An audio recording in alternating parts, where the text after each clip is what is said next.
Hello Taurus, a warm welcome to your August horoscope. It's a big month because we've got the eclipses this month, and often when there are eclipses, these are often big life-changing events that can be triggered. Now, although the eclipses happen on the 7th and the 21st of August, depending where they are in your chart, is going to show whether the effects are going to last for 6 months or even a year or two afterwards. So it depends what's being triggered, but your general forecast is what I'm going to give you today, so you'll get a flavour of the kinds of things that might be happening for you.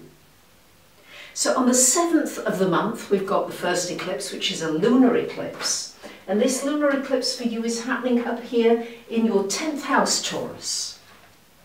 So a lunar eclipse shines a light on everything that's been working and everything that hasn't been working so well, and gives you an opportunity to make some big changes where necessary.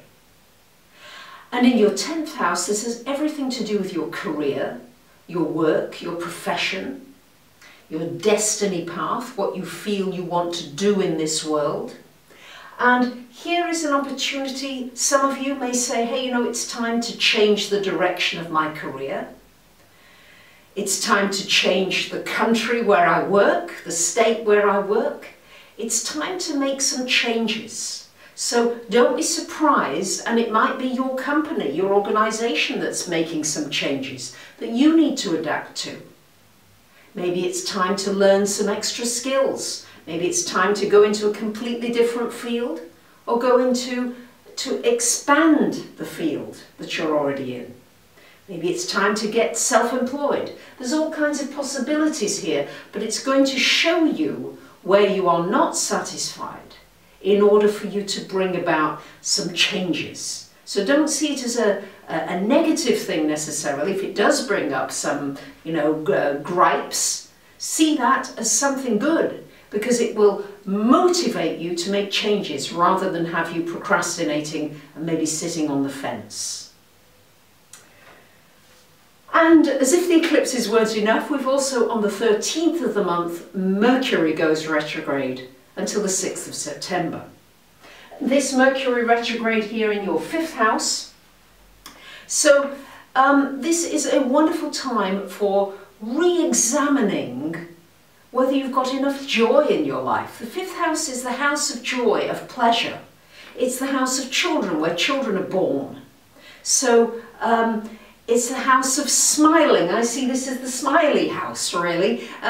It's the house where you find your identity. Who am I? That's why it's the house of self-employment. Yes, this is you finding employment yourself and generating your own income. So you might be reassessing starting a business. You might be reassessing an existing business. It's a wonderful time to reassess, am I really igniting my creativity? When you're feeling creative, that really ignites the sexual energy, all the energy centers of the body really get on fire, you see. So how can you bring yourself to that fiery place? Maybe it's a good time to write, because Mercury retro is a wonderful time for writing. It's a good time for organizing paperwork, getting rid of things that are just holding you down, holding you back, feeling restrictive. So how can you do things that are childlike, that are fun? This is what this Mercury retro wants you to consider. And it can also bring a lover from your past back into your life. Maybe it's actually, the lover actually comes into your life, or there are many thoughts and memories that enable you to get a sense of completion and of joy and of remembering some of the good moments instead of some of the more difficult moments in a past relationship. On the 21st of the month, we've got a solar eclipse happening here in this 4th house, joining the Sun and Mars. So the 4th house has everything to do with your home, your family, and a solar eclipse would bring about opportunities for new beginnings, new possibilities.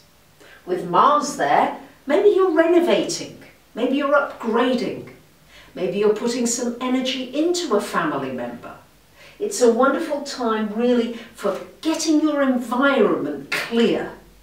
And you could be moving, of course. It's always a possibility when a solar eclipse hits the 4th house. It's a wonderful opportunity to work from home, to be more flexible, to do more things from your home place.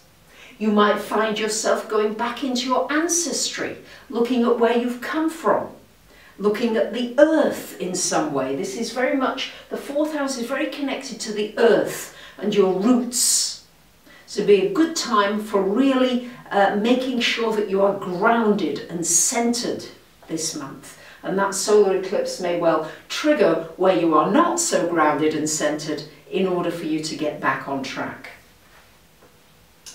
On the 23rd of the month, we've got Mercury, the Sun joining Mercury in this 5th house. Wonderful time for romance, for love, for doing something cultural. Again, this whole thing around entertainment, around music, the arts, theatre, all of that comes up into this 5th house. Comedy, as well as doing your own business, doing your own thing. On the 27th of the month, we've also got Venus coming into this 4th house, which would be a good time for being hospitable, having people over to your house, or maybe just doing something to beautify and make your surroundings very comfortable. So there you have it, my lovely Taurians. It's a big month. Get ready for some changes. I know you don't like too many changes, at least not all in one go, but if areas that you are dissatisfied with come up, get ready to look at them, because the eclipses are going to help you gain some momentum, and especially after September the 6th, when Mercury goes direct, then you'll be ready to take some more serious action. I wish you a great month. I love to hear from you if you want to come for your own personal reading, and don't forget to sign up for my free newsletter, which probably might not be free for too much longer because it's costing an awful lot to put it out at the moment, but for right now I think it's still going to be free by the time you're seeing this video. So thank you very much for watching, for subbing and for commenting and liking, or even loving. Bye for now.